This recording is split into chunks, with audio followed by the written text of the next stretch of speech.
दिनै 10 फेब्रुआरि बिटिसिनि गोरोबथा सान।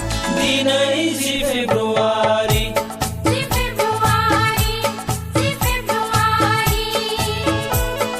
बिटिसिनि गोरोबथा सान। बिटिसिनि गोथार जोनोम सान। थांनाय 2003 मायथाइनि 10 फेब्रुआरि थामहिनबा दिनैनि सानावनो बर'फोरा नैथि खेबनि थाखाय राजखान्थियारि गावारि खुंथाय बिटिसि थामहिनबा बड'लेण्ड टेरिट'रियेल काउन्सिलखौ मोननो हादोंमोन।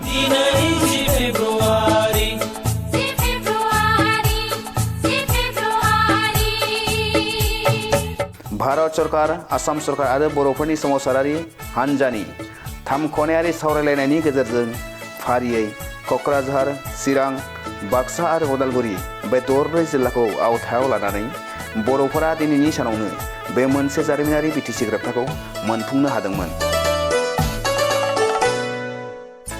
जायनि गेजेरजों बर' माहारिया थोजासे नङाब्लाबो माखासे बिथिङाव जौगासारनायनि सिरियाव गाखोनो थाखाय जौसां मोनदोंमोन।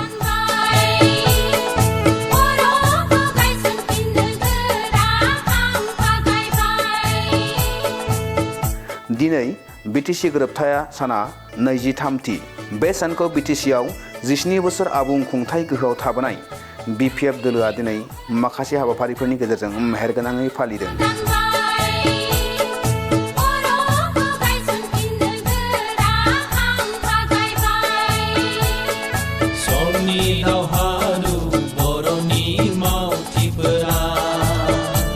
हाबाफारि बायदियै फुंबिलियाव बिटिसिनि बारग' गाहाय खुंगिरि, बिपिएफ राजखान्थि हान्जानि आफादगिरि, हाग्रामा महिलारिजों लोगोसे माखासे दैदेनगिरिफोरा बिटिसि नेहाथारिख'नि लांगोनायाव थानाय बड'फानि मुसुखायाव बिबार बावनायजों लोगोसे मान बावो, बेजों लोगोसेनो फिरफिला उरायहोयो।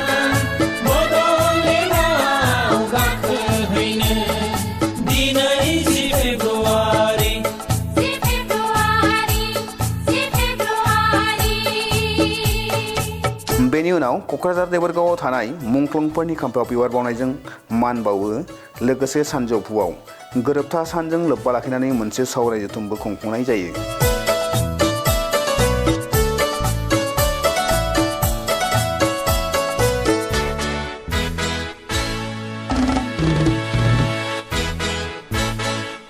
बिटिसिनि 23थि बे गोरोबथा सानाव खुंफुंनाय बे हाबाफारिजों लोब्बा लाखिनानै बे समाव बिटिसिनि बारग' गाहाय खुंगिरि एबा आथिखाल बिपिएफनि आफादगिरि हाग्रामा महिलारिया खौरांगिरिफोरनि सिगाङाव मा फोरमायदों बे समाव फै मिथिनानै लानि। আজি হল 23rd বড়োলেণ্ড ডে।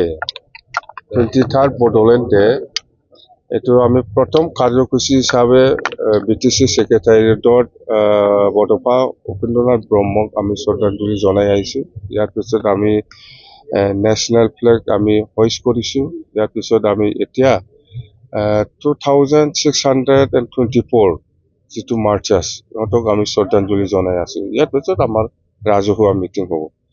যেন হওক এইটো যিটো বিটিসি চুক্তি সেইটো ঐতিহাসিক চুক্তি, কনষ্টিটিউচনেল, আৰু সবে জানে এই বিটিসি চুক্তিৰ দ্বাৰা দি বিটিসি অঞ্চলত কি হৈছে হোৱা নাই সবে জানে, মই ক'ব লগা একো নাই। আৰু এই চুক্তিত সকলো জাতি জনগোষ্ঠীৰ অৱদান আছে, সেইটো সবে জানে।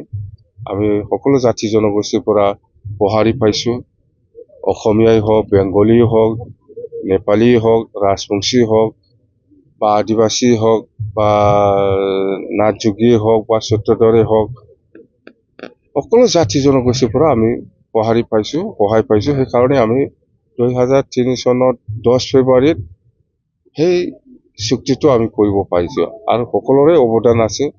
আৰু এই চুক্তিৰ দ্বাৰা দি আমি বিটিসি অঞ্চলত কি কৰিব পাৰিছে পৰা নাই সবে জানে, আৰু আমি সবকে সন্মান কৰোঁ।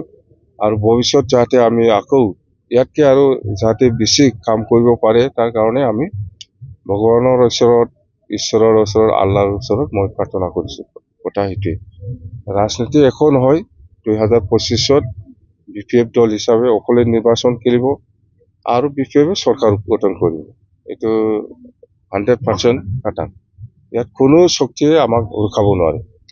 नोंथाङा रेलवे, आसाम पुलिस, बेंक, टेट बायदि सरकारि साख्रि मावनो गोसो दं नामा? एबा नोंथाङा बेफोरबायदि साख्रिनि थाखाय थियारि खालामगासिनो दं नामा? नोंथाङा railway, Assam police, banking, SSC, Assam direct recruitment, TET बायदिनि आनजादखौ खनले होदोंब्लाबो जाफुंसारनायखौ मोननो हायाखै नामा?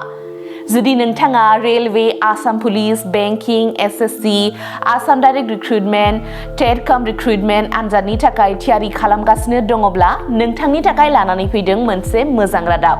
लास्ट ईयर से प्रिपरेशन स्टार्ट किया बट कोचिंग ज्वाइन करने के बाद ही मेरा एग्जाम क्लियर हुआ। तो मेरा इस साल 3 एग्जाम का प्री क्लियर हुआ, सीएचएसएल का प्री क्लियर हुआ, फिर आईपीएस पीओ का मेरा प्री क्लियर हुआ है और सीजीएल का भी मेरा प्री क्लियर हुआ है। तो अभी मैं मेंस का प्रिपरेशन कर रहा हूँ। क'क्राझार सहरनि RNB road ward number 6 Sai Baba मन्दिर एबा एयारटेल अफिसनि साखाथियाव दङ आईबीटी कोचिं इन्स्टिट्यूटआ। आईबीटी कोचिं इन्स्टिट्यूटआव banking, SSC, railways, defence, TET आरो गुबुन सरकारि साख्रिफोरनि आनजादनि कोचिं होनाय जायो आरो बेनि मुं थिसननाया दासान्दि सोलिगासिनो दङ। आं नाजाथाय मेथ्सफोराव उइकफोर ओमफ्राय दा बाहायनाया एसे साबसिन जाबाय आरो बाहाय सीए क्लासबो जायो माने सामफ्राम कारेन्ट एफेयारफोर जानाय बहाबा मा जानाय जे मा जानाय बेखौ मोनगोन ओमफ्राय रिजनिंफोर इंग्लिश क्लास जाजोबो गासैबो। मेरा क्वांट में एक्चुअली खराब था, इसलिए मेरा ज़्यादातर एग्जाम में क्वालिफाई नहीं कर पा रहा था और कॉन्फिडेंट भी नहीं था। जब से मैंने ज्वाइन किया है तब से मैंने क्वांट पे एक्चुअली अभी मैं क्वांट पे अच्छा हूँ और कर भी पा रहा हूँ। तो अभी कॉन्फिडेंट भी हूँ और फैकल्टीज भी बहुत अच्छे हेल्प करते हैं बहुत। आईबीटी कोचिं इन्स्टिट्यूटआव मुं थिसननायनि गोबां मुलाम्फाफोरखौ नोंथाङा मोननो हागोन, जेरै ल' course fees, specially daily current affairs classes, lifetime membership card, weekly 5 to 6 days classes, comprehensive study materials, regular online and offline mock test, Make My Exam app, flexible class timings, doubt clearing session। बेफोर गासै सुबिदाफोरखौ नोंथाङा IBT coaching इन्स्टिट्यूटआव मोननो हागोन। अब्ला थाबैनो मुं थिसनदो। आबुङै मिथिनो थाखाय 9387277188 एबा 9101325849 आव सोलाद लानो हागोन।